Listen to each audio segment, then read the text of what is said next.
but it's not over here. Sorry, All not there.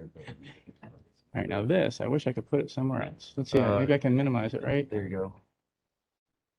Got it. There. Smaller, get smaller. What does that arrow allow you to? There you go. Okay, we can live with that. And this, that's somewhere else where there's never going to be anything. Ooh, all right. There you go. Just, Get that where you're not going to fall over it. Now your screen's gone. There it is. Okay. Okay. Pretty good. only advance one slide. It works. It spins. Yeah. I'm good. You're going to do great. Thank you. Okay, we've had some issues and figured them out thanks to a lot of people helping us. Thanks to everyone's on that team.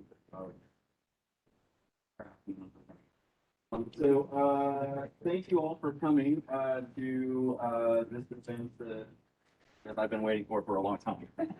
A long time. But it took a long time because it was a lot of hard things.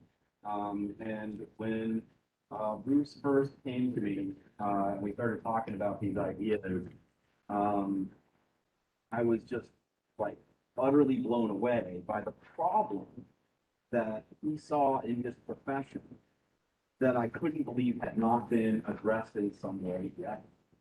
And I was kind of excited about the idea that we could actually help him to gain the credentials that he would need and use and earn in the process of doing something that needed to be done, right?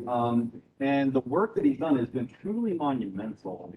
I haven't ever seen an appendix in a dissertation that was more than 200 pages, but we've got one because in the process of preparing to do the work that he needed to do, he had to actually prepare and get approved a master's degree program in clinical perfusion, approved by SUNY Upstate Medical University and through the state of New York. And once that was done, we could actually have the permission to do what he had proposed to do and to assess it and do so in a way that is really just, and I'm not kidding, changing the field of clinical perfusion internationally. And you know, if you don't know what that is, every hospital has one of these or more. Right? Anytime you have to have open heart surgery or anything like that, you've got to stop the heart and keep the person alive while they're being operated on, and you need good people to do that. So we're talking about something that is a key part of the medicine in this country and every country. Having a problem as big as he was addressing is something that, you know, I'm just amazed that we were able to do that. It's a testament to Bruce's vision, to his dedication, and also to this program in college science teaching that is very flexible in order to allow a lot of different professionals from different fields to be able to do this kind of work. And it's also very discipline specific in a way that can be tailored for what needs to be done across the span of STEM fields. And I got to say that Bruce's project is really an example of STEM in all of the ST and and I'm going to go ahead and say STEAM. Add the art in there because the drama that unfolds in the simulation is better than you will see on any medical drama series in the history of television or movies or anything. It is fantastic. I'm going to shut up, let Bruce tell you about his work. It's great. I hope you enjoy it, and then we'll grill him afterwards. Grill him afterwards. Thank you very much. I'm looking forward to the grilling. It's been a long time getting here. First, I would like to thank the Department of College Science Teaching and in Arts and Science, because this is a unique opportunity. I was in a different graduate program across the street in physiology. I thought I'd get a PhD in physiology, and they didn't have the same vision for my career that I did. And I knew that I wanted to be a perfusion educator. Becoming a better scientist wasn't going to help me become a better educator. So I jumped ship across the street, came here, and found very fertile ground to do what I thought was very important work. So I'm very, very appreciative of Syracuse University, of the committee members that have taken some time, who suffered through countless administrative tasks over the years. I forget to register for a couple of years, maybe. Has been happening where I don't show up with a computer that works. So you've all been very, very patient with me, and I'll be out of your hair very shortly, I promise. To Jason for taking me on originally at all. I mean, you took the opportunity to work outside of your field of expertise. It's your expertise in education, but I think we're showing you some things you may have never seen before, and it took some courage to do that, and I appreciate very much you taking me on. And to Dr. Meyer, who comes from Syracuse, comes from across the street at our university, who has a history of simulation in surgery. He's a pediatric surgeon, and he has published in simulation there. So to have these gentlemen on my committee, I feel like the grilling will be of the highest level and well-deserved. Thank you very much. Welcome to the presentation. This is the culmination of almost a decade's worth of work. And hopefully everything slides when I push this button here. So as a background, I'm a clinical perfusionist. I work in the operating room. I operate a heart and lung machine. This is a heart and lung machine. This is a clinical perfusionist. We are part of the open heart surgery team. And what we do with that heart and lung machine is we support a patient's cardiac circulation and respiration. We provide every beat of their heart, essentially, and we provide every breath that they would have taken on their own. When, for surgical purposes or for intensive care purposes, their heart may need to be stopped or their lungs are just too sick to keep them alive. So it's intensive care medicine. It's life support of the highest order. We operate artificial hearts, we operate artificial lungs, and we keep patients alive when their heart or lungs are going to stop. So I'm clinically trained as a perfusionist, but I'm also an educator, work across the street. And as far as the education in my field is concerned, there are only, about the time this map was made, 17. There's a couple new programs opening. So between 17 and 18, 19 programs in the country right now. All told, all of these programs make about 250 graduates per year. 12 of the next best perfusionists in the country are right here in the room. Our first year students have come across. I'd like to think they're that interested in it, but Ed might have twisted their arm or bought them donuts first thing this morning.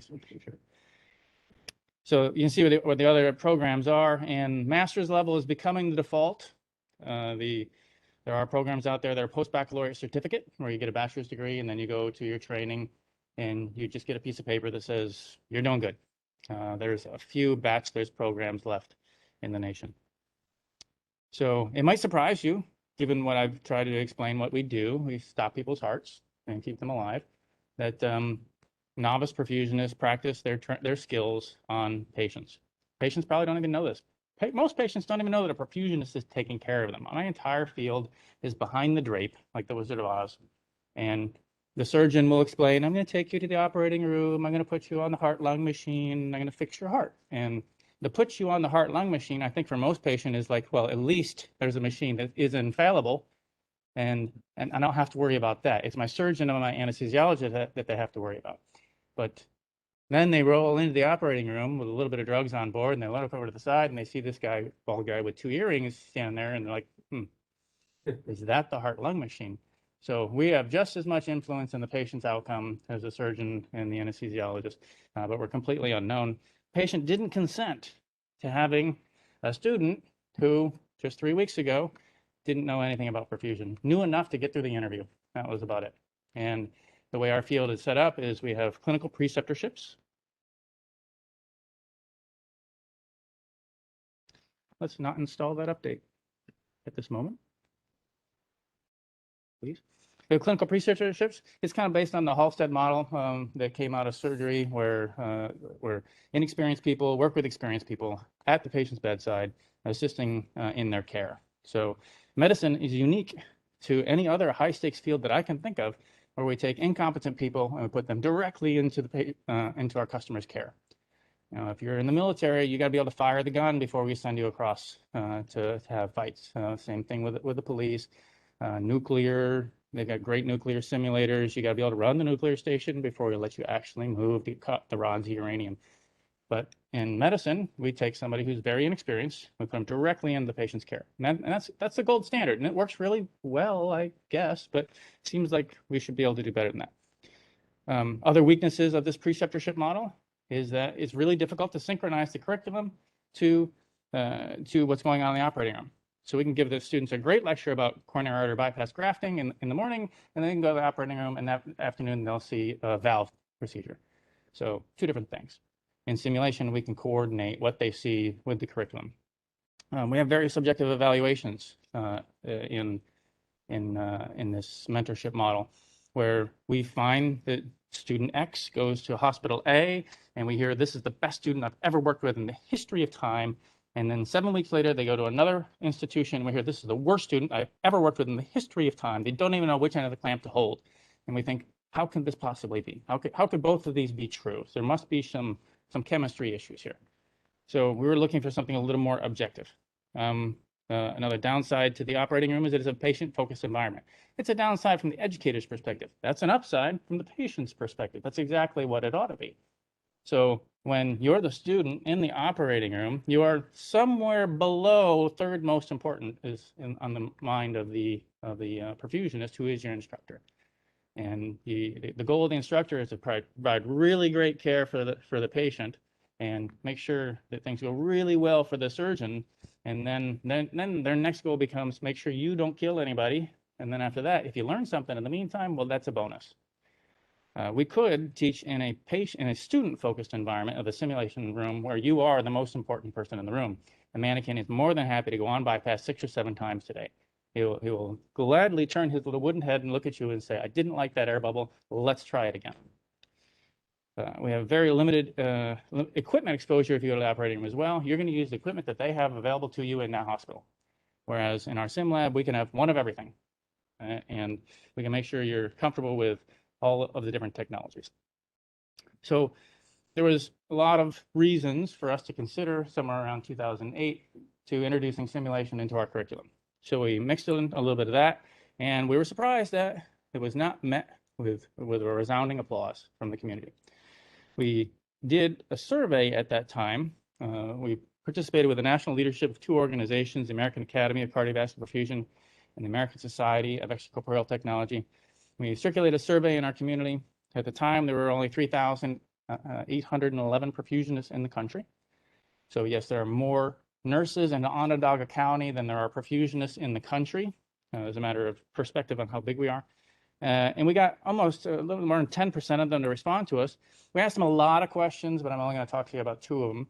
We asked them one question: do you think that schools should confirm that the students have clinical competency before they ever touch a patient? Which, of course, if you haven't touched a patient, that's going to have to be done with simulation. So simulation's not in the title up there, but that's what we mean, and they know that. And they said, absolutely, of course, it makes so much sense. And then we say, by the way, should you have to do simulation each year to become recertified? Oh, you've got to be kidding me. That is terrible. It's a terrible idea. And why is it a terrible idea? So the open-ended comments at the end of the conversation, they would say things like, there's no standardization in our field. This isn't like flying a 747 where every switch and every knob and every gauge is in exactly the same spot in every 747. It's more like flying any plane that they put in front of you. And I only fly this one, so I don't want to be tested on that one. So there's lack of familiarity with the equipment and lack of standardization in the practices. They likened it to being tested, taking a road test in a car in a country where the driver's wheel is on the wrong side or the right side. And they had some strong opinions that were kind of surprising, and they're terrible spellers, and I can appreciate that because I'm a terrible speller too. I'm not exactly sure what some of those words are because they misspelled them so badly, but I think that they were unhappy with the idea that we would be subsequently imposing more restrictions on them. So here's our true confession. We didn't come to this altar of simulation necessarily altruistically like I just communicated to you. But in the true nature of science, things happen for a variety of reasons, and those were all the good reasons for us to pursue simulation. But probably one of the most significant motivating factors was that our educational program needs to put students in front of patients. And at about this time, 2008 through 2010, the caseload at University Hospital was heading south dramatically. We used to do 900 cases a year, and at this time, we're doing about 100 cases a year. And coincidentally, our class size had gone from 4 to 8 students. So we doubled in size, and we had 1/10 of the experiences for them. So we knew that our students were leaving the educational center here and going off to their clinical rotations, and that's where they were pumping their first cases. And we started realizing that we had lost our quality control. Previously, everybody ran their first 10, at least 10, if not 25 cases here at University Hospital with the same 4 perfusionists that have been training our students for 25 years. We knew the product that we're going to put out after step 1, but subsequently, we were finding they're pumping the first cases anywhere, and they were getting quite a variety of techniques, and then believing that dogma, which wasn't necessarily exactly how we wanted to teach it. So increased class size, decreased caseload, loss of quality control. We thought, I guess we're going to have to look into this simulation thing. And when you put those forces, it could be good, I'm not really motivated, and the field hates it, together, we decided the only way we're going to be able to move forward is if we make this really scientific so that we can convince people that this is of the highest caliber. So we're going to launch off into a building process now. We're going to build a curriculum. So if this is our house that we're going to build here, we're basically standing in a hole. It's going to be the basement, but we're standing in a hole of our own ignorance. We don't know an awful lot. So that's where we're going to start. And we launch off into our first publication, which is Fundamental Skills of Adult Cardiopulmonary Bypass. And the issue was that, as you saw from the survey, a lot of perfusionists think that what they do is so different from what the person across the street does that you couldn't possibly come up with a way of grading us. We're just too diverse. And that was kind of a surprise to us because I had at that time had been a clinical instructor for 15 years, and I kind of thought I knew what I needed to teach students, and they went off and got jobs and cared for patients. But you're telling me in the field that what you do is too different. I can't even write a grading rubric for that. So we had to assess. We thought that there must be something common amongst all these diverse practices. So a little more background, the way that we set this up in this paper was to look at the accreditation requirements.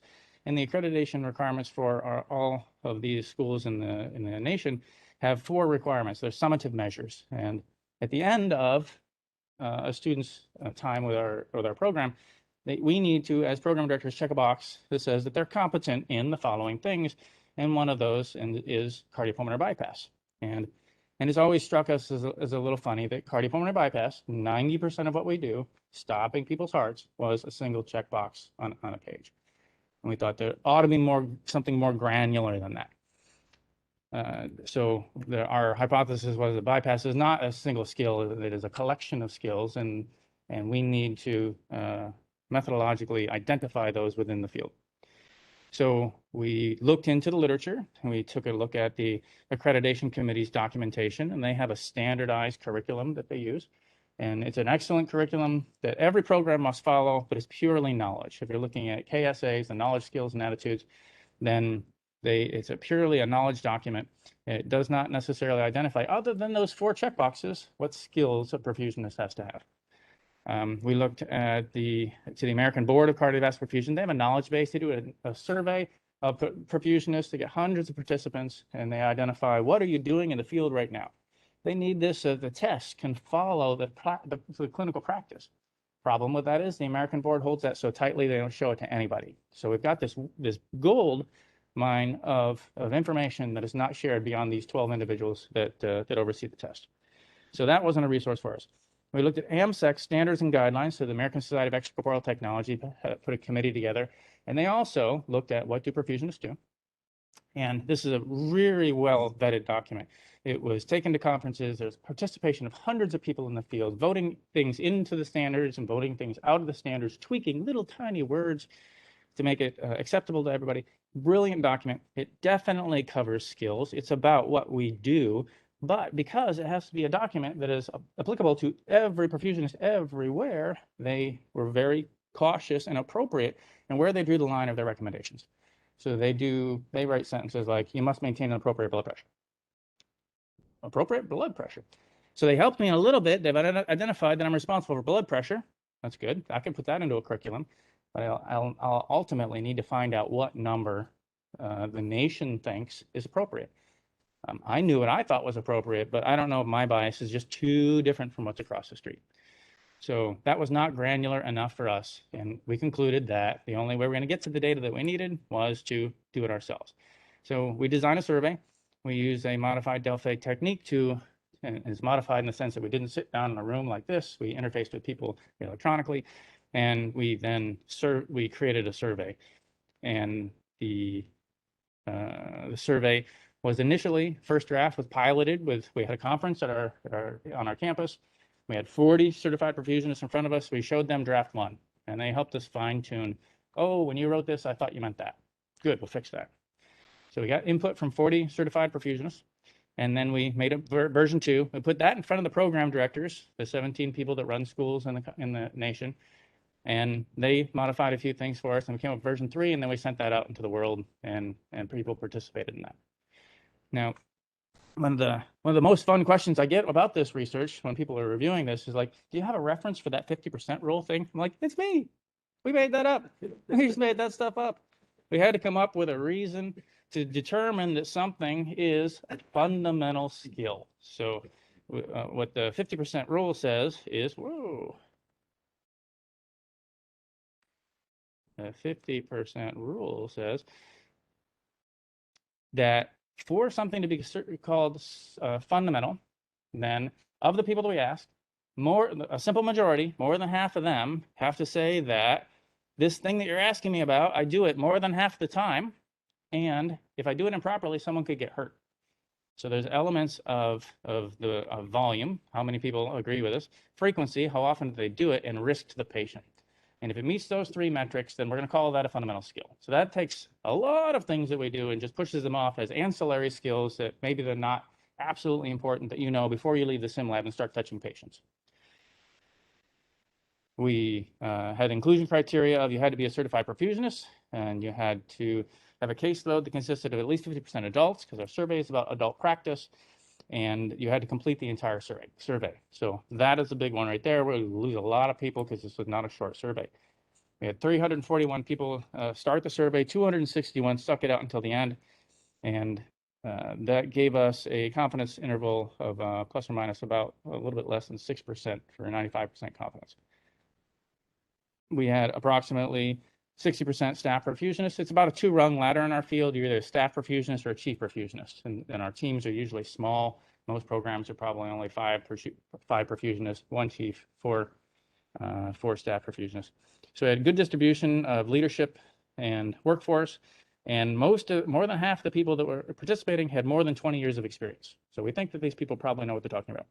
The distribution of our survey participants was appropriate for the nation. So we're not going to get a bias based on some geographical location. In our industry, there are some really mega powerhouses like Cleveland Clinic and Texas Heart. So the things around Cleveland happen the way that you were trained in Cleveland. And if you get down into Texas, it happened the way you were trained down in Texas. And up here, we're different from them, but we have a lot of training down in Manhattan. So there's geographical preferences for sure. And we want to make sure that we're surveying the entire nation when we come up with our averages. We asked them about a little over 20 skills. These are the list of skills that we asked them about. They were trying to take this one thing, cardiopulmonary bypass, and blow it up into multiple little skills. And this is how we asked them the questions. This is just an example of one of those 23. Everyone in the survey started out with, in your practice, how often do you, here's the skill, initiate bypass on a bypass case? Not surprisingly, the great majority of people, so 96% that said they do. But this is the number that we're concerned about. 99%, that's greater than 50%, 99% said that they do this skill. And then we asked them, if you initiate bypass improperly, could you harm the patient? And 99% agree with that would happen. So this is going to be a fundamental skill. This is reached the 50% rule. And then we drilled into the granular elements that were not available in any previous documents. When you initiate bypass, do you, and we had to suggest these things based on our practice, and we left it open for them to add things as well. And they could vote things out if they thought that it was our preference, but not theirs. And we suggested 14 things to them, and this is the way they responded to this particular question.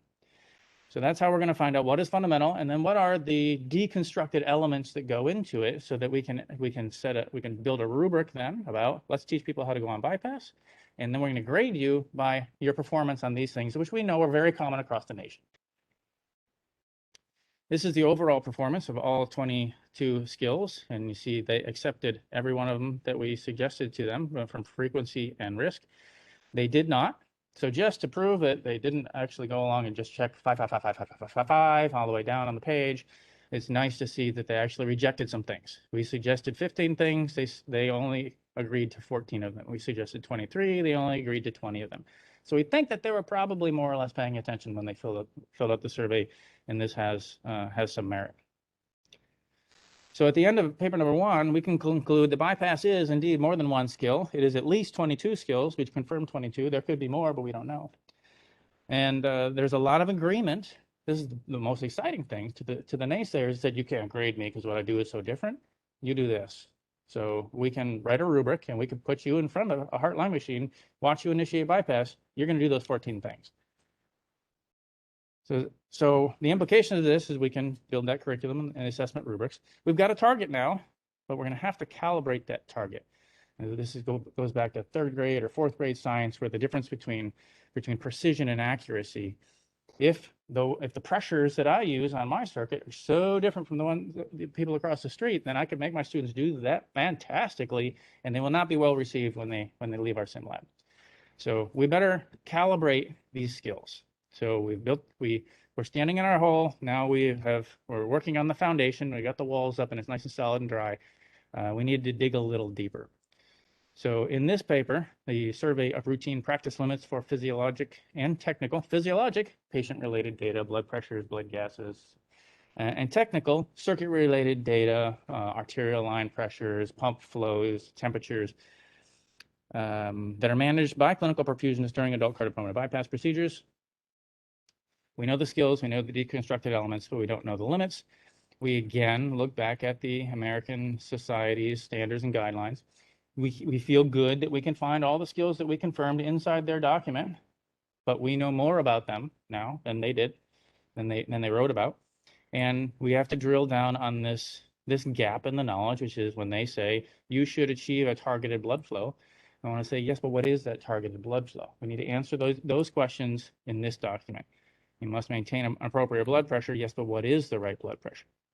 Now, point in fact, the answers we're going to come up with are only what is being done in the field. They're not necessarily best practice. This isn't the best blood pressure. This isn't what science tells you is the best blood pressure to keep a patient alive at, but it is what people tell us they're doing. So our goal was to make perfusionists, take our students, turn them into competent practitioners that will go out there and integrate seamlessly into teams.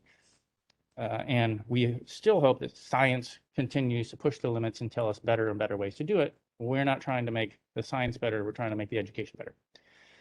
So in this survey, to get to this, we did another survey. We had 3 categories of questions: the demographics, the physiologic parameters, and the circuit parameters.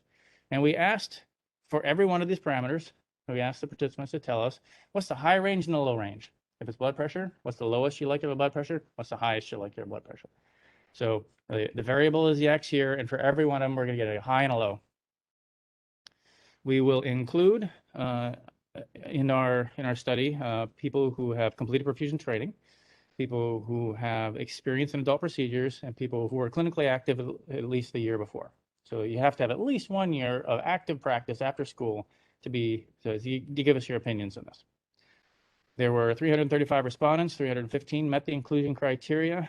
They were in the field at approximately 23 years on average, and they were pumping about 112 cases a year. So they're very busy, very active, long-term perfusionists. We have a similar distribution to this survey. We have a reasonable amount of leadership versus staff, and we have a nice distribution of their place of employment.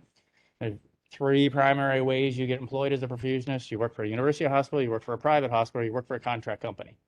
And we have participation from all of those. And we don't know if your method of being employed influences the way you run your case. Maybe you really want to save money because you work for a contract company. I mean, just a stereotype. We would find that out through here. And they were distributed across the nation appropriately. Now, in the left-hand column, this is our results. And in the right-hand column, we compared our results to what we knew then about where perfusionists are in the country. We went to the American Board's database, and one of our students had to sit there and went through every person's name and identify where they fit into what region, so we could come up with a percentage of the 3,900 perfusionists where they were in the country, and it matches pretty darn well. I'm very surprised at how perfectly that comes out. And this is just the data. We're not, for our purposes, not so concerned about the numbers that are in most of that table, but just, by the way, we looked at hemodynamic pressures like systolic and diastolic and mean arterial blood pressures, central venous pressures, PA pressures, high, low, and normal before, during, and after bypass. So big table full of numbers for a couple of hemodynamic variables. We looked at technical metrics. What's your blood flow? What's your arterial line pressure, your cardioplegia flow. We have another table of temperature of blood gas saturations and hematocrits. So the saturation of the blood, the brain saturations, normal crit. There's some technical elements in there. How do you operate your equipment to manage your CO2? So what's your sweep gas? When would you treat bicarb, normal pHs, etc. When do you treat your pH? And targets. So we manage the patient's temperature, and we control their physiologic temperatures with our technical temperatures back here. So we wanted to know all those things. And at the conclusion of this, now we know the skills, we know the deconstructed elements, and we've calibrated them so we can know that when we're observing a student do the 14 things that go into initiation of bypass, that they should have a blood flow between 1.8 and 2.2. And they could do the skill perfectly, but if they don't hit that flow, it's still not good for the patient. So that was a necessary step, and now we think we've got that.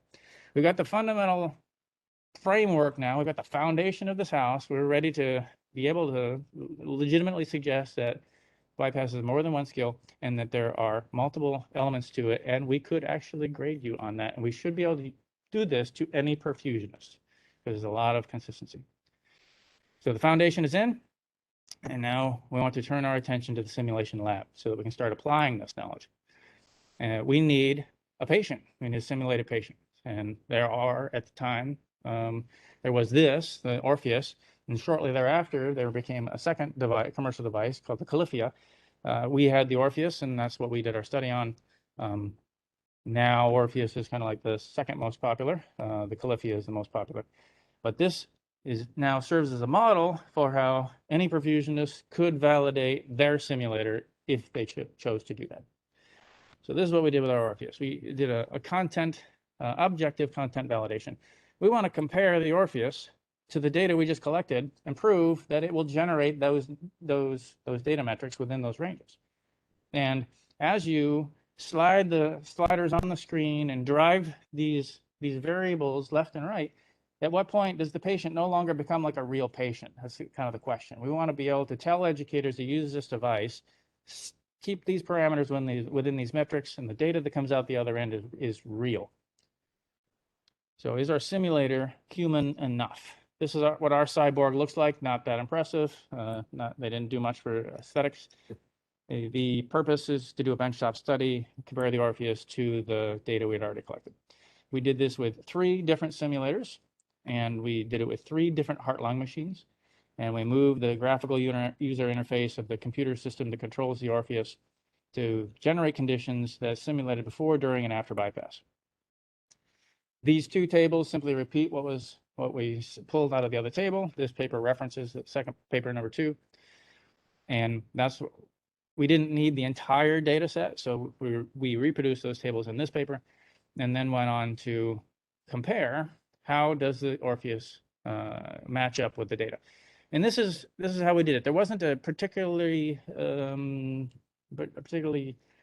popular statistical technique for comparing these things. So we did it in more of a graphical presentation. We've got these boxes, And these boxes represent the data that we collected in paper number 2 with regard to central venous pressure and arterial blood pressure. So this is the range of CVP and arterial blood pressure that perfusionists told us that they see every day. And then we put the Orpheus on the bench top and we start stepping through it, and we show when does, as we increase the CVP, when does the arterial blood pressure finally get into the normal range? And as we demonstrate that, then we know that any CVP less than 3 is going to give you a systolic blood pressure variable that is just not like a normal healthy patient. Now, that doesn't mean those CVP values aren't useful. If you're going to generate a sick patient, a dying patient, somebody who's in extremes, then maybe you're going to need to go there. But that's beyond the scope of our research for standardized patients. So we've got the boxes, and that's what they mean. They represent what the field told us. And then the lines that travel through those boxes is the data we collected, and there's standard deviation on those because we did it on 3 heart-lung machines with 3 simulators. And this we modified things like the contractility. This is a variable on the simulator. The CVP is a variable on the simulator. The heart rate's a variable on the simulator. And we plot these lines out. And what we're going to discover from this is we're going to be able to then create a table that will tell us for small, medium, and large patients. There's some cardioplegia data. This is the summary of that. This is the outcome of that research. If you're a perfusion educator and you want to use the Orpheus, then you want to simulate a small patient. And we're going to define small as somewhere between 50 and 70 kilograms, or this kind of a BSA. Then they're going to have a cardiac output of this, according to the textbooks. And you should set your Orpheus with the following variables in here, and you'll know that what it's generating for your students is going to be validated data. If you set your Orpheus up properly, you zero your transducers, and you stick within these limits, you get a validated small adult. And we set that up for small, medium, and large adults. We envision this being laminated and taped to the side of your Orpheus machines so that if you're doing a high-stakes assessment, you make sure you set up your device properly so that when you make a decision to the student, hey, I think you did great, or you didn't do so great, they can't say, well, that was malarkey. Did you see those pressures up there? That's not believable. I'd have done better if you'd have done better. So this is how we can present the data really, really well. So we find that there's a wide range of user modifiable settings that will produce patient-like data. And therefore, if you stick within those range, the Orpheus should be a reasonable device for generating simulated bypass data. We dug out of the hole, put in the foundation, we're putting up the walls. We've got a simulated patient. We know all the things that we need to teach people and the metrics. So it's time to sit down and put this all together, finally. So time for a little commercial break.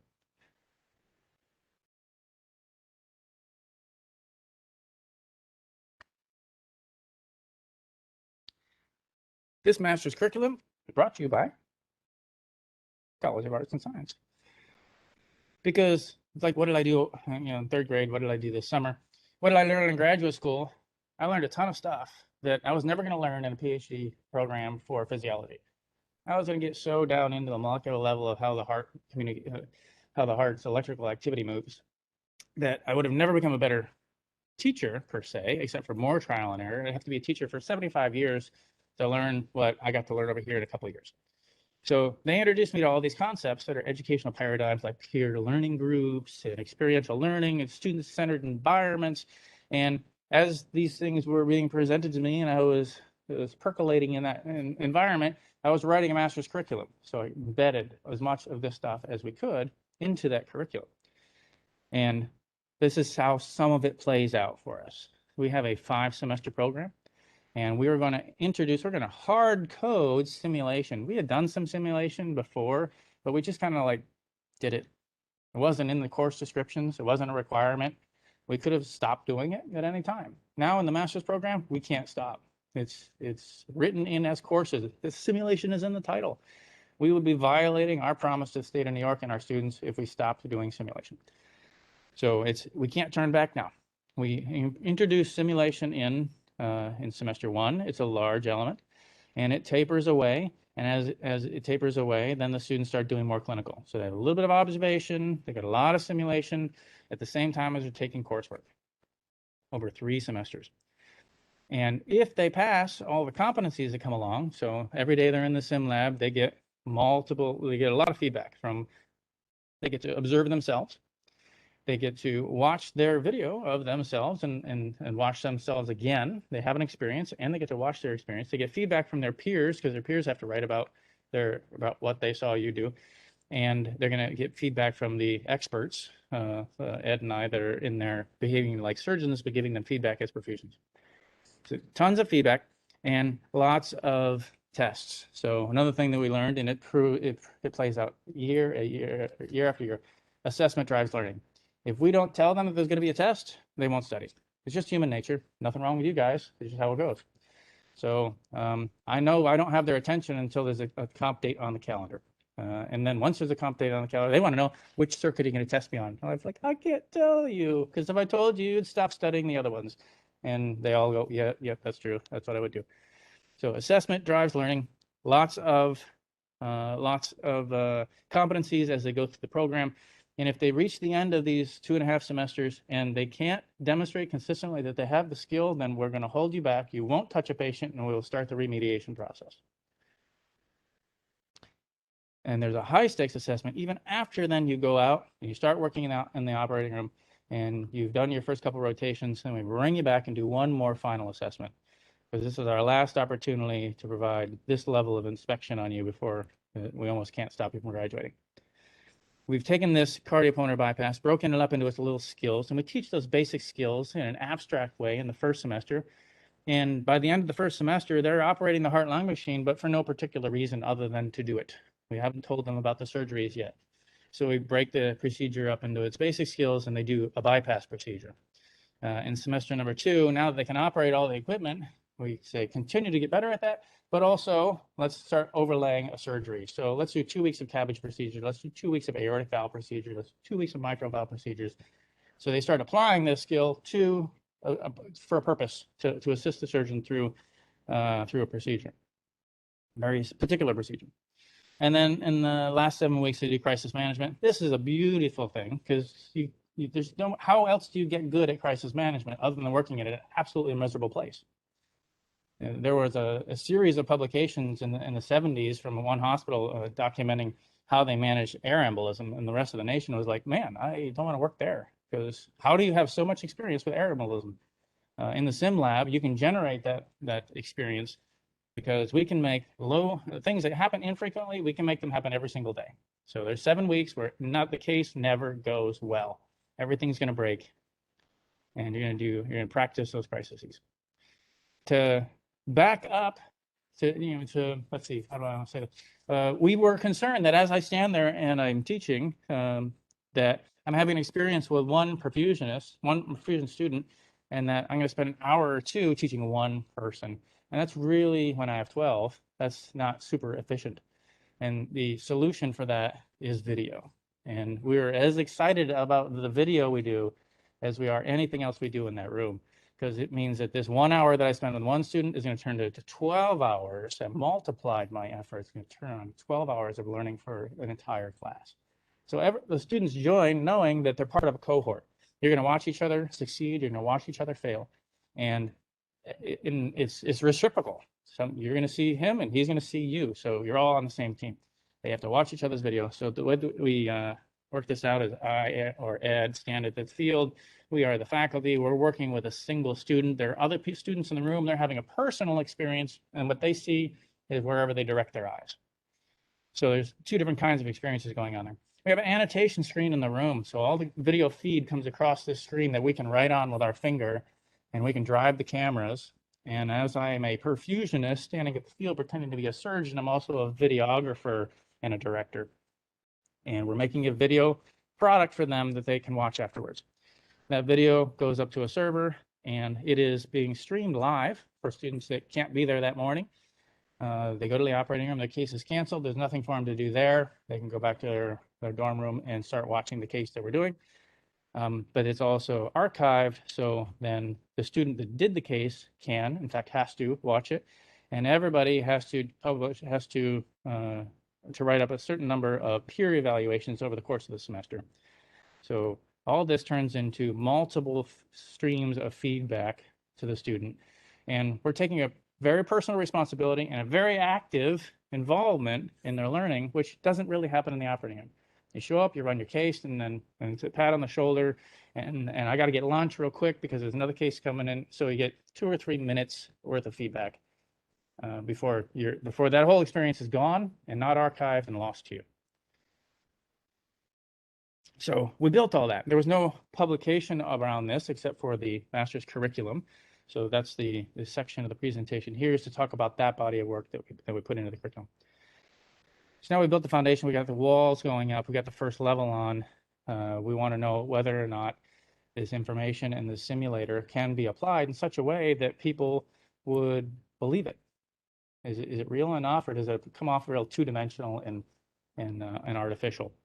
So we looked at the validity and fidelity of a model of simulated cardiopulmonary bypass by reviewing the exit surveys over 10 years.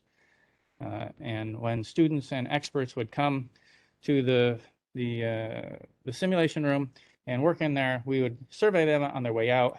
And we want to determine through this project whether or not the way it is presented is real enough. So the things that are in quotations here, they can be pulled out of the simulation literature. These are things that they effort for, and there's publications around the concept of real enough and the idea of suspending your disbelief. We need it to be real enough that you have a physiologic and emotional response to it. So it's kind of like watching a movie. You know, you watch the movie and everything's peaceful, and the shark comes up and bites somebody in half, and you're scared. Like, so why are you scared? It's obviously a two-dimensional board, a bunch of photons bouncing off a white screen. You know this. It's not a shark. The shark suddenly didn't appear on your wall and bite somebody in half. You know the actor wasn't bitten in half. You saw him interviewed after the movie. So why do you get emotionally upset about this? Because it was real enough. It appeared real enough. You suspended your disbelief. You entered into the fiction contract that you have with the movie. The movie says, if I present it to you this way, will you just for a moment believe it? Even though you know you're sitting next to each other, you're not on a boat. You somewhere deeply in your mind, you believe that. And we want the students to believe they're operating a heart-lung machine on a real live human being while they're in their room. So that they will behave as if, this is another, the paper's written about the as if heuristic. And will they behave as if they're running an actual surgery? So we wanted to look at 4 different levels of fidelity: the physiologic fidelity, technical fidelity, psychological fidelity, and the non-technical fidelity. And then with that, build onto some statements of confidence with regard to construct validity, content validity, and predictive validity. And those are definitions that we put in the paper with regard to what those are, but we are trying to vet this at the highest level. So we have clinical equipment. We put that into a room. It's the actual perfusion is perfect for simulation because everything that the perfusionist touches is real. It's a real heart-lung machine. It's a real circuit, real clamps, real heater, cooler. All the knobs, they feel exactly like the knob in the operating room because it's the exact knob that you turn in the operating room. So the haptics of simulation for bypass simulation is fantastic. And we have a simulator that we have validated, and it should behave like a real patient. And this is how it breaks down in the room. We got an operating table with the Orpheus simulator here. We've got this mannequin. I only need the torso, and I drilled some holes in the diaphragm, pulled some tubing through it. Don't really need the left arm, so that's out of the picture. We get a right arm over here. We drape this all up so that you see the patient on a table under a blue drape. We leave the head exposed to continue to reinforce that you're working on a human being, not working on a box. If I hide this too much, you might easily go into the understanding that you're working on a box. In the operating room, I don't get to see my patient's head. That is draped up, but here we talked about it a lot, and we decided to leave the head exposed. And whoops. And this is how it looks when we're in action. So this is a certified perfusionist working with us in the sim lab. That's me behind the operating table, pretending to be the surgeon. Here's my patient with an open chest, and he's operating the heart-lung machine. The methods were, we had students and experts who were there for a variety of reasons, some educational, some for data collection. And we asked them questions about physiologic and technical questions, their belief about physiological and technical fidelity, psychological believability, content and predictive validity. Does your behavior in this room predict your behavior in the operating room? Ask them that specific question. And whether or not this is relevant and whether it would be useful as an educational tool. They had to answer these questions on a 1 to 5 scale. And this is the people that participated. We have students of our own. We have students from other programs. We have experts. And if we may draw a line, I think the line in this case was 20 cases. If you have 20 or more, you're experienced. You have less than 20, you're an inexperienced participant. And we have about 81 people that participated over the 10 years. And since we're asking them lots and lots of questions, then we're going to have 953 data points by the time we're done. This is the summary table of those 4 categories. And if you look at the median score and the interquartile range, you'll see that on all 4 categories, the median response was the highest. It was 5, plus or minus 1 in the interquartile range. So between 4 and 5 was the answer to all of these questions. And that's over nearly 1,000 ways we asked the question. This is the full data table, and you can see the this is an example of some of the questions. My interactions with the surgeon and the anesthesiologist were realistic. Predictive validity. Oh, this is my favorite. Predictive. My performance in the scenario is an accurate representation of how I would perform in the same situation in a real case. This is the one that performed the worst, but it still performed really well. You see, we're at a 4 plus or minus 2 for the experienced people, and we're at 4 plus or minus 1 for the inexperienced people. So that's still, I agree. What you saw me do, that's exactly how I do it in the operating room. And would this be relevant and useful? And again, lots of 5s, plus or minus 1. So we think that we're nearly done with this. We've got a structure. We've got the foundation, the walls, and the roof on. And what we don't really know then is if this curriculum works. We've got a great tool, but will the curriculum make a difference? Or is this just the most expensive and labor-intensive way to get to the same point in a long period of time? So we would like to compare then our students to other students. So this is the last paper that we're going to write for this purpose, and we can think of other papers in the future, but let's end with hitting the ground running, applying simulation to protect the patient from the threat of the natural learning curve. In the field, in the medical sciences, there are plenty of other disciplines that have published their learning curve. They can tell you how many laparoscopic procedures need to be done before you're good at that. And they can put numbers on it, 196 of this kind or 32 of this kind. If you're below that, you're in the learning curve. And there are patient-associated complications. I'm sorry, there are learning curve-associated patient complications that are published all the time. That probably happens to us too, but we've never studied that. We've never studied the learning curve. And it kind of occurred to me as I was dropping children off at school. We see that the drive past the bus, and there's a little kid sitting in the seat up there. That seems odd. I wonder if he's just sitting. Wonder if he's just playing. And then I look at the bumper sticker of this. It's like, no, he's not playing. He's going to drive that bus. That's insane. How insane is that? But we do that with heart-lung machines. You would never let a student driver drive your kid to school, but you'll absolutely let a student driver operate your heart-lung machine. So because novice perfusionists learn the skills in the operating room, this might increase risk to the patient, and it might terrify students. Back in the polarity of the early data, back in the background, you ask students, should we do simulation? And they're almost like, you mean you don't? There are schools that don't do that? That sounds ridiculous. Whereas the professionals like, don't do that to me. So it's readily accepted by students.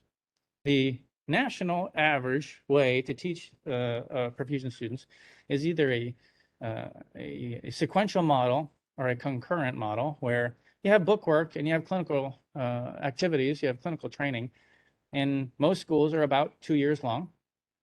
And what happens in some of these programs is you do a year of book work, and then you have your first patient encounter. Now, this has all been book work, so you haven't put your hands on the equipment very much at all.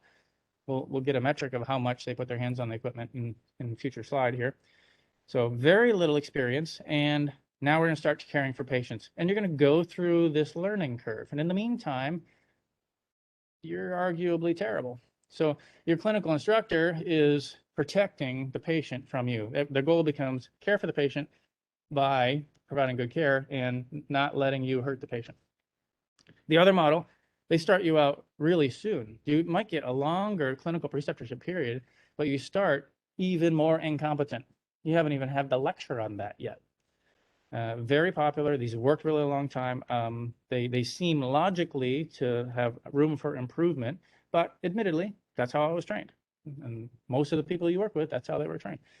So I don't want to talk too badly about it, but there's room for improvement. So our purpose was to determine whether or not our simulation curriculum could be as good as or even better than normal clinical training where you go and you learn on patients.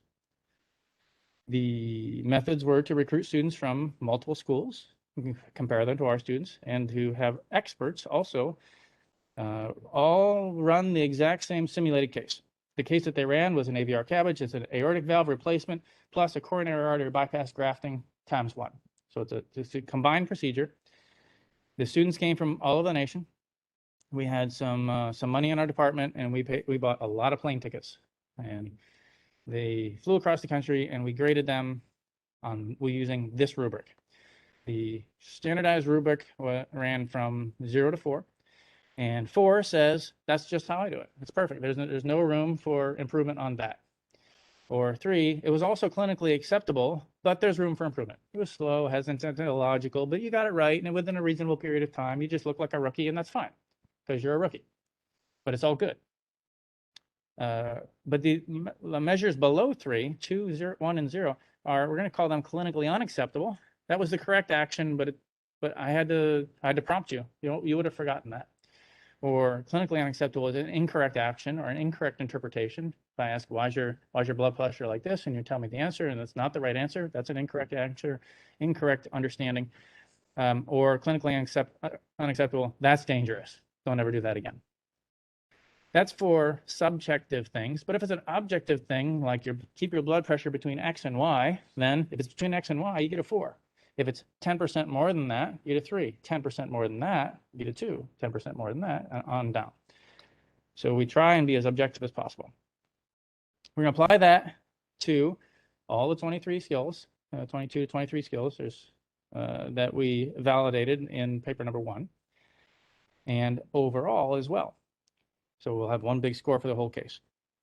The participants in this study, we had standard trained. The STD is for standardly trained. They're clinically trained students. And we had 27 students that we brought in from other schools. They had, on average, 28 cases experience at that point. So all of the students, ours and theirs, are in the same national cohort. They all started at the same time. They're going to graduate at the same time, get the same jobs. And 27 from outside came in. They had about 28 cases, plus or minus 21. So this range ran from 0 to 60. Beautiful for us.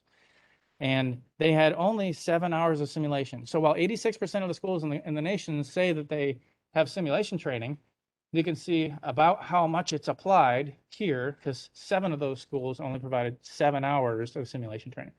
Now, by comparison, our students, the simulation trained students, had 178 hours of simulation training, and they had pumped on average 1 case. So they've virtually not touched a patient yet. Well, they virtually touch a lot of patients. They have actually not touched a patient yet, except for once. We had 9 of those students, and we had 7 experts. The experts had pumped approximately 3,200 cases, plus or minus 2,000 cases. They're very experienced and been in the field a lot. And they had very little experience with simulation as well. We've been taking simulation to conferences for a long time. So almost every perfusionist has got to sit behind a heart-lung machine at a conference that's hooked up to a simulator, and that's all they have to report on. And this is a super exciting result. So we have the experts. If you have a lot of experience, they're going to perform on this simulated case at a level of about 84, 85 or something like that. And they're super tight, very little deviation. They're all just as good as each other. The Standard trained students, if you have 0 cases, you're going to score somewhere over here. And if you have all the way up to 60 cases, you're going to score somewhere over here. You're still a far cry from the same level of competency as the expert on this simulated case. And there's a lot of variability with people with the same amount of experience. Very little variability, ton of variability. And here's our simulation students. 0 cases and scores very similar to the experts, although there is a lot of variability because they're not as good as the experts. So your score will be very high. You still have a lot to learn. So when you go off to the clinical sites, you've got a lot to learn. But you should also feel very comfortable that you've got the skills. You can listen to the commands, you can turn the knob, you'll be appropriate, and your mind should be free to learn the more deep things, the things that are deeper and more complex than we can possibly present in the sim lab. So this was fantastic. This is the first time that we've had an opportunity to plot a learning curve. And if we extrapolate that out, we would have had to go into second year of training to get students to have met competency. And we predict that it would take around 99 to 100 cases before you actually meet the level of just being entry-level competent. Now, if every perfusion student gets about 120, 150, maybe 170, or some programs are super busy, maybe they get 200 cases, the first 100 are what it took just to get to baseline. So when our students leave the sim lab, we think it's like they've already pumped 100 cases with regard to how they can perform. So that's the performance. What about the number of errors? That doesn't really drill in on the issue of patient safety. So we took the scores that were 0, 1, and 2 that were clinically unacceptable and counted them per case and then plotted them here. And you can see the less experience they had, the more errors they made. These students were making approximately 50% of every action they took was unacceptable. If they've never run a case before, it's not surprising at all. And then as they did more cases, then they're getting down into the 30% range. 60 cases, 30% of their actions are still unacceptable. The experts are working in this range of about, I'm trying to remember the number from the table, it's about 14%, and our sim students were working at a level about 11%. They're statistically not different, so we're going to call them the same. So with all the practice that we had, our students have an error rate similar to the experts. No case would ever be perfect. And the experts are also coming into an environment that they're unfamiliar with. Admittedly, it's not their heart-lung machine, it's not their operating room, it's not their surgeon. We moved things around from where they were working just yesterday. The monitors on the other side, the heart-lung machines turned around. So they have every reason to be a little bit slow. But isn't it also exciting that you can take a certified perfusionist who really has the skill, drop them into this foreign land where they can look at everything and understand it. I know what this is, but I've never done it here with you, your way before. You can test them, and they knock it out of the park. They think they did terrible. They'll be apologizing to me at the end of the case. Oh, I did terrible. I'd do so much better if you'd let me do that again. And I'm looking at the score. I'm like, man, you did great. You did fantastic because you're an expert. We can put you in, you can go to another country and drive on the wrong side of the road and you'll do it. Okay. You'll feel terrible about it while you're doing it, but you won't drive off the road because you're an expert at driving a car. And our students are very familiar. They're not very familiar. The performance is very similar. I think that in drilling down on how much did familiarity influence the score, we hope that kind of thinking when you look at these graphs says it's very minimal. If you have the skill, you don't need to be familiar. Our students are familiar and skilled. They're unfamiliar and skilled, and these are neither familiar nor skilled. So that's how we counted those scores. If you look at the overall performance and break down the individual skills, then there are 6 skills that it didn't matter whether you simulated trained or not. Nobody was any better than anybody. The clinically trained students, the simulation trained students, and the experts all perform the same. So if you look at the letters after this, A, and A, that means statistically when we did this ANOVA, these are all from the same population. So 6 skills, it didn't matter whether we applied simulation, it didn't help. 2 skills, the expert perfusionists were better than all of the students, simulation trained and non-simulation trained. And then there's a number of students, 1, 2, 3, 4, 5, 6, 7, 8, 9, there's 8 or 9 skills here where the simulation trained students and the experts were a different population than the clinically trained. So the sim students and the experts did better. There are these 4 skills where the simulation trained students are right in the middle. There's an A, this is the lowest performing, B, the highest performing, and these belong to both groups. They're not far enough separated to not be associated with both groups. So they're smack in the middle. The experts are still better than this group, but not from that group. And interestingly, there were 2 skills here where the experts were in the middle, where the simulation trained students were group B and the experts were group AB. They were not significantly better than the clinically trained students, nor significantly worse than the experts. And then there was 1 skill, clinical procedure pathways, which is something that's near and dear to our heart. It's a series of questions that we've put into our curriculum, and we inculcate that into our students to provide definitive answers to clinical questions that we feel that when they go off the clinic, and here's the scenario: student standing next to the expert, the surgeon says, "Are you ready to go on bypass?" And the perfusionist says yes. And the student's like, "What'd you look at? What did you evaluate to answer that question?" Yes. And it's not often going to come out in the operating room because we got to go on bypass. So we took the entire curriculum and gave it about 14 different questions. And that question, "Are you ready to go on bypass?" happens. And then they have to answer to us, bing, bing, bing, bing, bing. "I am ready to go on bypass because I've looked at these things." So we asked those same questions to the experts, and they did way better than the untrained student who has no idea how to answer those questions. But you see them a little bit lost in their expertise, where they know how to go on bypass because they've got a feel for the room, and they evaluated 7 things, but they can only think of 3. They're only consciously aware of the 3, but they evaluated all 7, as we can see in their score. So it's not surprising that we did better there, and it's something special to our curriculum. As a matter of discussion, then, let's assume that some of this has merit, and we say that there's 250 perfusion students in the nation, and they each take 100 cases to learn to get through their learning curve. Then there's 25,000 patients a year that are in direct line of the learning curve associated errors.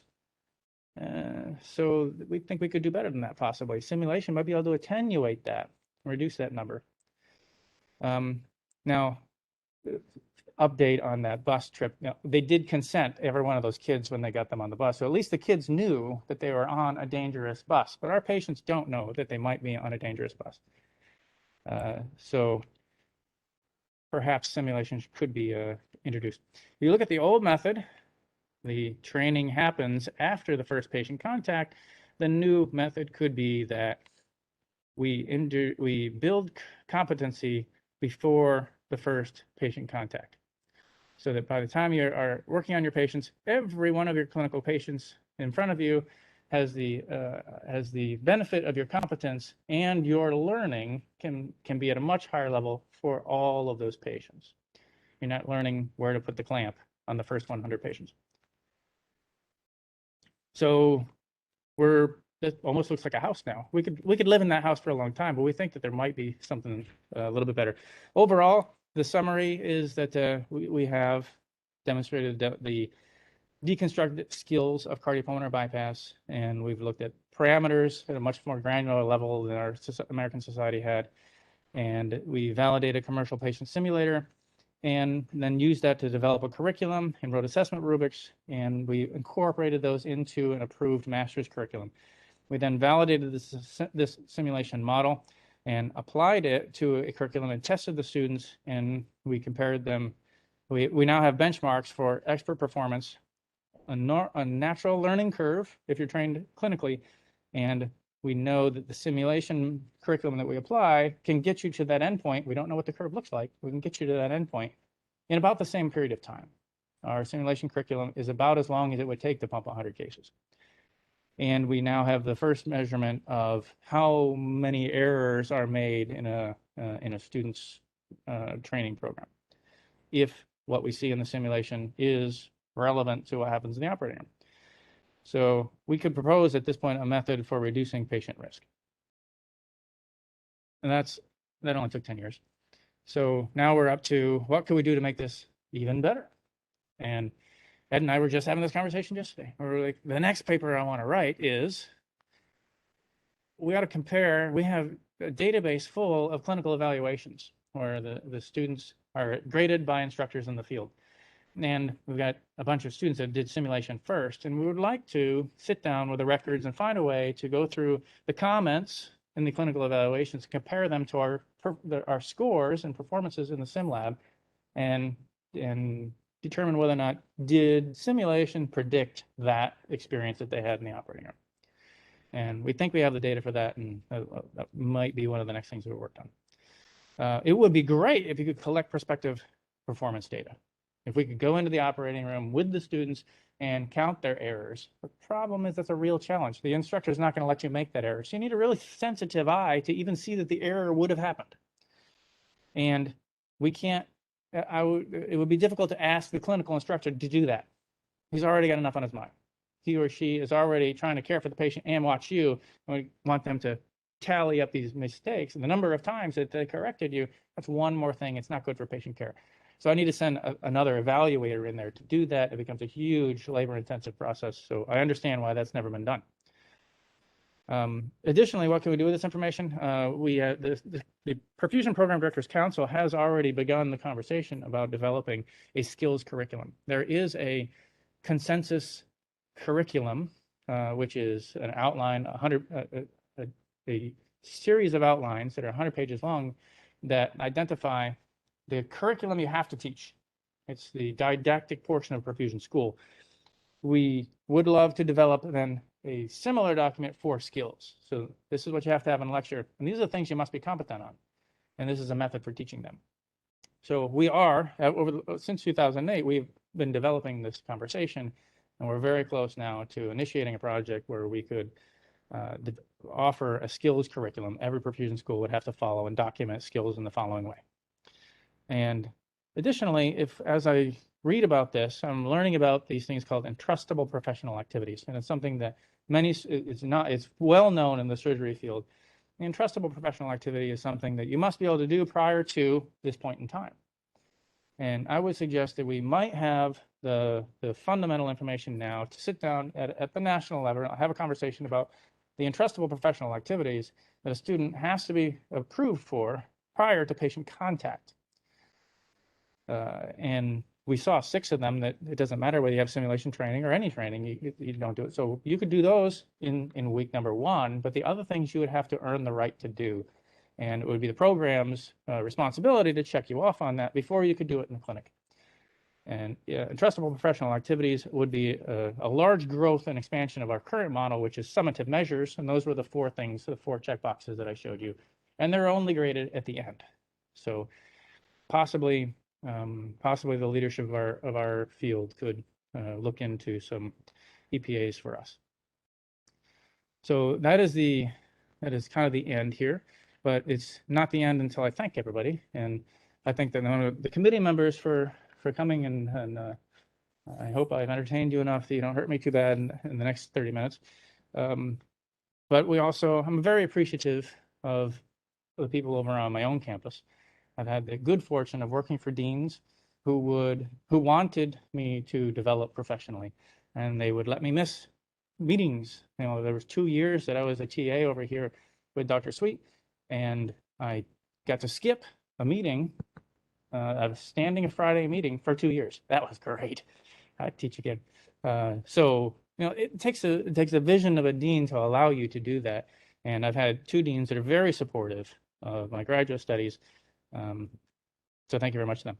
And Edward Darling and Jeff Riley, none of this would have happened without them. It took as much time as I spent collecting data. They were there at our side.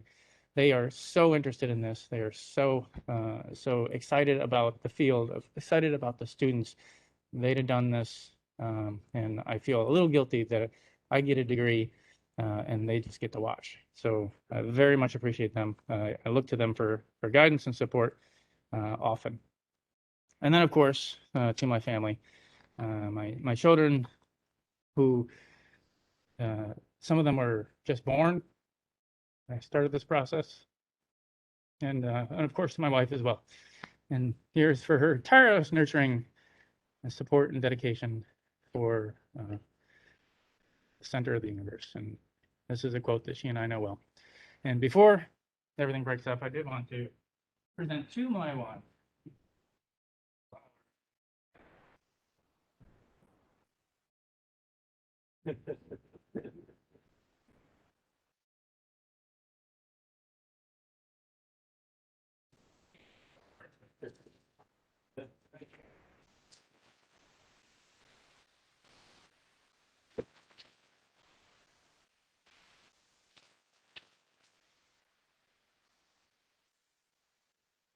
So thank you very much.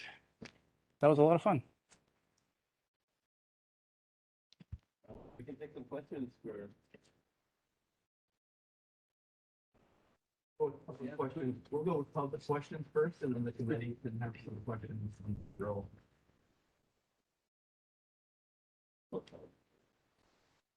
Comment and then a question. I still remember the first time we met. That was probably 7-8 years ago almost. I saw the vision and I was excited. You come to fruition for you, but also kind of for me. Even though I didn't do much, but I saw the vision. It really is really one of the best simulation projects in medical education that's out there. Independent of perfusion. So the way it was done is just absolutely fine. I have a little question for you, and playing devil's advocate. So Sure. you did a really nice job identifying the items, which I would almost say are entrusted with special activities, going through the process of multiple surveys in Delta projects. Then you tested folks that were not exposed to that 24, a list of 24 items on the simulator, other training programs that may have not implemented the breakdown into those different items. So you could make what devil's advocate say, you've tested them on something they may have not been exposed to. Mhm. So that could potentially say they might have performed better if the curriculum had involved these 24 items with immediate patient contact. Mhm. So there might be a criticism you might get if someone reviews that data because they were tested on something they were not exposed to. The other thing I wanted to say is because obviously we do a lot of the things that you say are not perfect because we don't have great simulation for a lot of surgical stuff. The concept of graduated autonomy, I think, is something that is important as well because that's how it actually works for the programs that are having students exposed very early, as you well know, Yep. to patients. It's not that they sit in there and the advisor sits in the back and says, go. Right, right. And then when you have major problems, then you intervene. It's basically, you intervene very early if something goes awry. That's what we do a lot of times in surgery as well, because we just don't have a model like yours that is basically perfect. Hmm. So I think that's another point I want to make is I like the idea of getting all this done in the simulated environment first. But I think it's still safe to do it another way if you do it with graduate autonomy. It's not ideal, but I think it works well. Because the other thing you could look at is say, is there really true evidence that training students on patients with them fully trained advisor next to them, Mhm. how often has that really resulted in patient problems or complications? Probably pretty rare. Even Yeah. though your system is much better. Right. Oh, I fully thank you for the comments, and I agree with you entirely. And that's where at some point in the middle where I'm enthusiastic about my research, I have to say, let's not discredit this too much because everybody's in the field got trained that way, and I was trained that way. And I would like to believe that errors don't make it through to the patient. And you're right, it is a graduated autonomy thing. I remember, being a student, and on day one, it's like you sit in front of this panel of pumps, and you're like, that one's yours. Like, what's that hooked up to? Nothing. You turn that knob when I tell you, and they gradually get you to turning all of the knobs. And one of the reasons it would be so hard to establish this in any other environment is because in the operating room, they're never going to let these mistakes get through. They're going to be corrected so fast that you might not even realize that the student was going to make them. And it's a huge burden. I would believe it's a huge burden for the clinical instructor, that they have to care for the patient and also stop you from hurting somebody. Every knob you turn, they got to confirm, why did you turn that, and is it the right amount? So it is very graduated. I think clinical instructors do a great job. And if we were to count errors, I think that they're very few, and we'd have to have a methodologic way to count potential errors. And it'd be a huge challenge. So I don't know that I could produce the data that proves that this is right in the operating room, because it's only right here where the student is actually left to flounder. And we would never leave them to flounder. Yeah, You can actually have the students make errors. You let them run down the wrong path way longer than you could ever do in a test. They can actually experience what happens when you do that. Yep, and learn from that. Right. And that's always a huge education benefit. We celebrate. I set students up to make mistakes, and then we celebrate the mistakes. Now, they always get a little worried when I lean across the field, like, hey, that was great. They're like, what did I screw up on? You killed that patient so awesomely. Let's talk about that. And in the operating room, we would have, we had a student come back from the operating room, had really gotten into a particular groove with the way they had worked. And now we put them into the simulation environment again. They were out of their groove slightly. They pushed some of the same buttons that they pushed the previous day in the operating room, only there it's the right answer and here it's the wrong answer. Ran the entire case at 18 degrees. Accidentally cooled the entire patient instead of just the cardioplegia, 18 degrees, never realized it. I mean, that would as soon as the wrong button was pressed in the operating room, it would have been corrected by the instructor, and they said, hey, you pushed the wrong button. I'm like, oh, yeah, sure, I understand that. Do you really? We just found out that 45 minutes can go by, and the patient's temperature can drop, and the saturations can rise, and that wasn't noticed. So simulation provides you the opportunity to see the edges of the cliff, and you can really understand what they know and don't know. One last comment. Yes, please. The one thing that you probably did without knowing it, with your comparison, digitally trained simulation expert to validate the curriculum. You completely validated your 24 items because most of the experts were never exposed to that, and they all got it right without knowing. That means those are really the important things, because they know it, but they didn't know why they knew it. So that's actually another side validation of the whole study, that your EPAs are actually correct. So they told us it was real, and they actually demonstrated as well. Right. And we can write about that. But because they were basically functioning like the simulated, not the simulated students, the students that were trained on simulation. Right. And to your other comment of the students that were not exposed to a simulation training, they may not have seen these 24 skills. Those clinical instructors, those experts are their clinical instructors. So it gets back around to the idea of they were exposed to it, but not in an obvious curricular way that the learning happened, possibly, because the instructors do it. You see their performance. So in that regard, writing this as part of our future projects, writing this skills curriculum could just make obvious something that is not obvious right now and improve clinical education even without simulation. Believe that? Well, there's a whole literature on deconstructing expert knowledge. Mm-hmm. That you have to break it down into little pieces, because otherwise the expert oftentimes doesn't know why they're doing certain things. Yes. It's sometimes really hard to kind of deconstruct their knowledge with the little pieces that you kind of did by doing your Delphi. Yeah. And this is not easy sometimes. I don't sometimes know why I do certain things because it's just done it for 25 years. It works, but that's it. Broke it down. If you don't break it down, it's very hard to teach. That's a great comment, and if we have a moment, I can have a good example. We talk about I warn the students that you're going to work with some experts. They're really good. Watch what they do and do what they do while you're with them.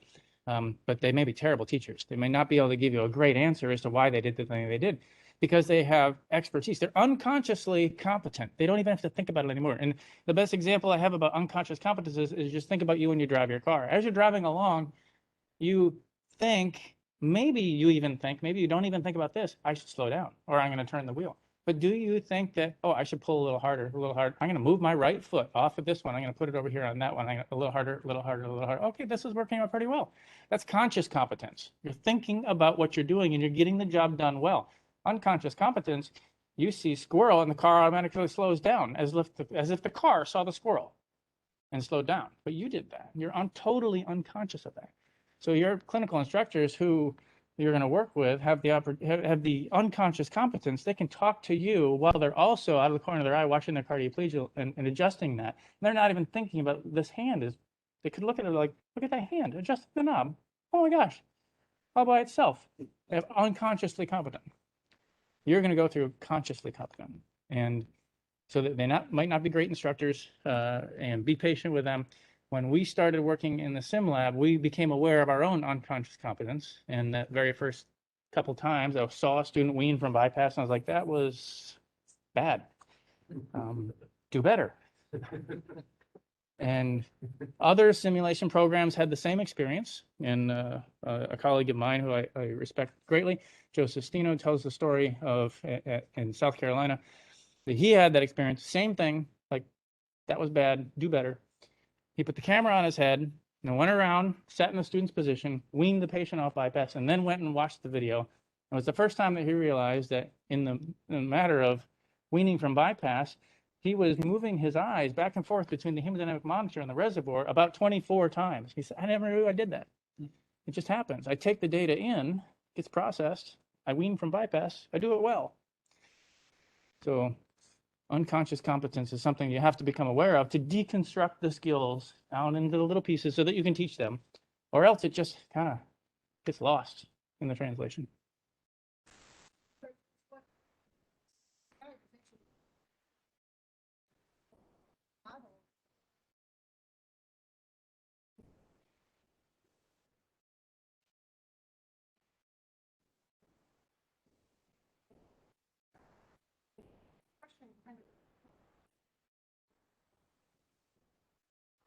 Mhm.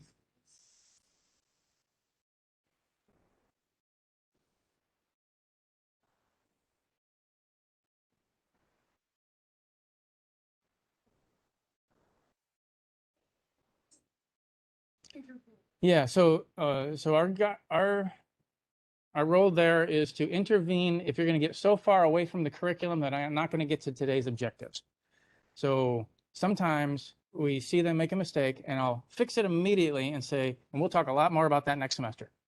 But right now, I want to get back to this thing that we were talking about. So corrected and redirected. But if the mistake is relative to today's curriculum, I'm probably going to let it play out a while. If we're there for simulation, if we're there for just practice, then the feedback is always continuous. We're giving you feedback right now. Maybe I let something hang a little while and then I intervene. If it's a test, you'll get no feedback until you're done and you get debriefed in person. It's a 2-hour block of time, and maybe we get 1 to 3 students will run a procedure. We try and do things as close to full mission as possible, so they kind of run. They got to go on bypass, do everything in the middle, and come off bypass by the second semester. So it's a long time. We departed from the way a lot of simulation is done, is like in 10 or 15-minute blocks with 30 minutes of debriefing. We would rather do 30 minutes of practice or 45 minutes of practice with continuous debriefing and then send you out of the room and say, go watch that video and then come back and ask me questions. That's a way to be more efficient. Let's thank Bruce for the time. Thank you very much.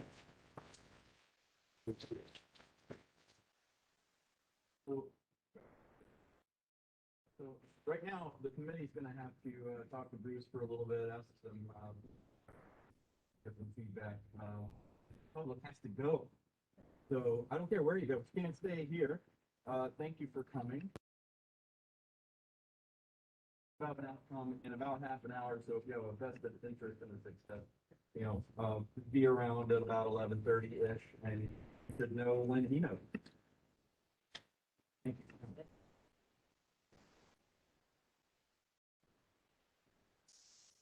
Yeah, we could, if there's nobody here, we can sit right here. Or the- Well, you might want to show us stuff, so. There's very cool, amazing stuff. Really nice work. Thank you very much. I learned a lot, and yeah, it's really, really cool. Very nice stuff. Really appreciate you taking the time to Oh, take dude. care of this. This was way more fun than my teaching meeting that I had to miss. Yeah, we can take a look. Let's go.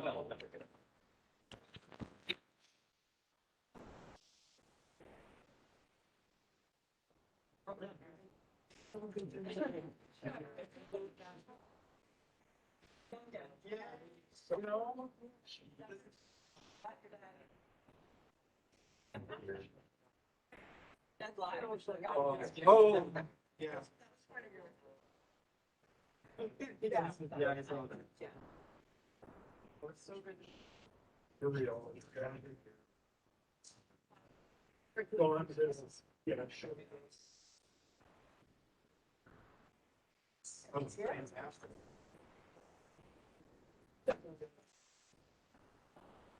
Well, yeah, let's talk about this. Still appreciate your. Well, great. Yeah. We can do that afterwards. I don't know. Well, we needed to do it while it's. Does anybody have capability to print on the? You're talking to their own building. I don't know. Building. I barely knew that this building was. I think the author is going to print.